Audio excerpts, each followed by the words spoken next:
नमस्कार विद्यार्थी मित्रांनो, स्वागत आहे आपलं संतोष के अकॅडमीमध्ये.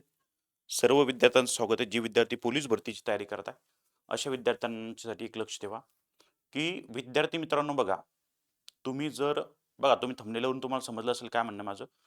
काही विद्यार्थ्यांनी डबल डबल फॉर्म भरलेले एका पदासाठी.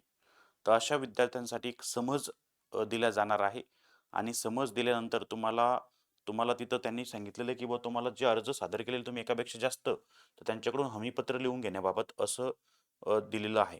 तर तुम्हाला त्यांनी काय सांगितलं, की ज्या ज्या विद्यार्थ्यांनी एकापेक्षा जास्त अर्ज केलेले एका पदासाठी म्हणतो मी, तर त्यांना कॉन्टॅक्ट करून त्यांना हमीपत्र लिहून देण्यासाठी हे करणार आहेत. आता याच्यामध्ये काय काय बघा, याच्यामध्ये बघितलं असेल तुम्ही 2024-25 पोलीस शिपाई भरतीमधील जाहिरातीमध्ये एकाच पदासाठी एकच आवेदन अर्ज करण्याबाबतची अट नमूद असतानाही काही उमेदवारांनी त्याच्या वैयक्तिक माहितीमध्ये बदल करून एकाच पदासाठी विविध घटकात एकापेक्षा जास्त अर्ज केले. म्हणजे बघा, म्हणजे काही काही मोबाईल नंबर चेंज केला, मेल आयडी चेंज करून असे फॉर्म भरले.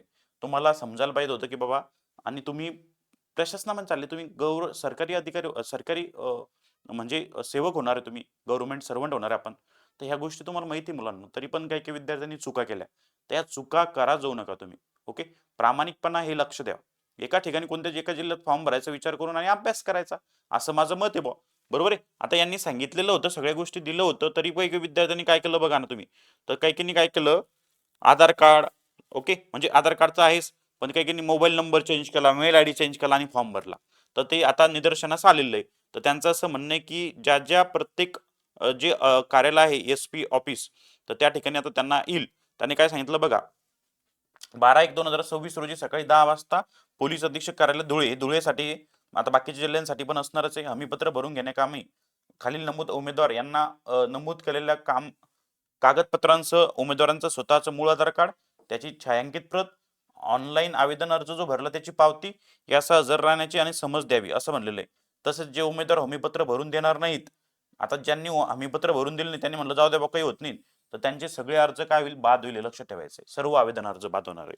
ओके, हे लक्षात ठेवायचं. आता प्रत्येकाच्या तर बघा कोणाकोणाचं काय काय, तर तुम्हाला माहितच असेल काही गोष्टी. तर जे विद्यार्थी असेल पोलीस भरतीची तयारी करणारे, त्यांच्यापर्यंत हा व्हिडिओ शेअर करा, जेणेकरून ज्यांनी डबल अर्ज भरला असेल तर त्यांनी हे तुम्हाला हमीपत्र लिहून द्यायचं आहे.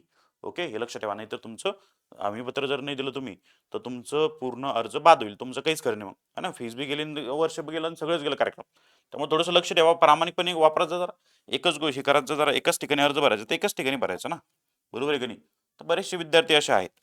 ओके, तर ते थोडंसं लक्ष द्या. आणि कोणाला आलं असेल तर प्रत्येकाला तिथं कॉन्टॅक्ट वगैरे होईलच, है ना, मेल आयडी मेल वगैरे. तर त्यांनी बघा आणि त्यांनी हमीपत्र लिहून द्या, ज्यांनी डबल अर्ज भरला असेल अशा विद्यार्थ्यांसाठी सूचना आहे. ठीक आहे.